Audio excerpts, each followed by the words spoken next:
আমরা সমালোচনা করতে চাই না। আমরা গঠনমূলক রাজনীতির কথাই বলে আসছি, কিন্তু আমরা দেখলাম একটি জোট, একটি গ্রুপ করা যাবে না, এটা বড় যেটি অন্য সকল দলকে বিলুপ্ত করে নিজের পেটের ভিতর নিয়ে নিয়েছে।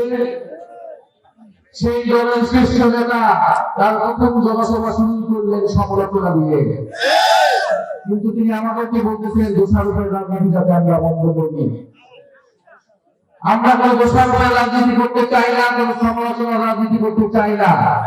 আমরা সত্য কথাটা জনগণকে ঘুরিয়ে দিচ্ছি। কেবল বলা হচ্ছে তাহাজ্জুদের পরে ভোট কেন্দ্রে উপস্থিত থাকছে, তাহাজ্জুদের পরে তারা সিং মারার পরিকল্পনা করতেছে, ভোট কেন্দ্র দখলের পায়তারা করতেছে।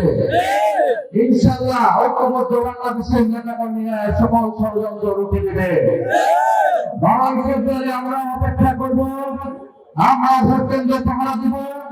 আমাদের ছেলেরা, আমাদের মায়েরা, আমাদের সাধারণ মানুষ যাতে নির্বিঘ্নে নির্ভয়ে ইচ্ছামুখর পরিবেশে ভোট প্রদান করতে পারে। যারা এই ভোট বাধা হয়ে যাবে, যারা নানামুখী ষড়যন্ত্র করবে, তাদেরকে কঠোরভাবে প্রতিহত করা হবে। প্রিয় সংগ্রামী বন্ধুগণ, একটি দলকে তার রাজনীতিকে বিচার করতে হবে তার প্রতিশ্রুতি দিয়ে। সেই প্রতিশ্রুতি কতটা সত্য, কতটা মিথ্যা, কতটা প্রতারণার আশ্রয় তারা নিচ্ছে। বলা হচ্ছে কৃষকদের কথা, তাদের কথা। আমরা এর ব্যাখ্যা দিয়েছি কৃষকরা তামিলরা বলতে আসলে কি বোঝায়। আপনারা যারা এখানে মুরব্বীরা আছেন, আপনারা 2000 সালের নির্বাচন দেখছেন কিনা?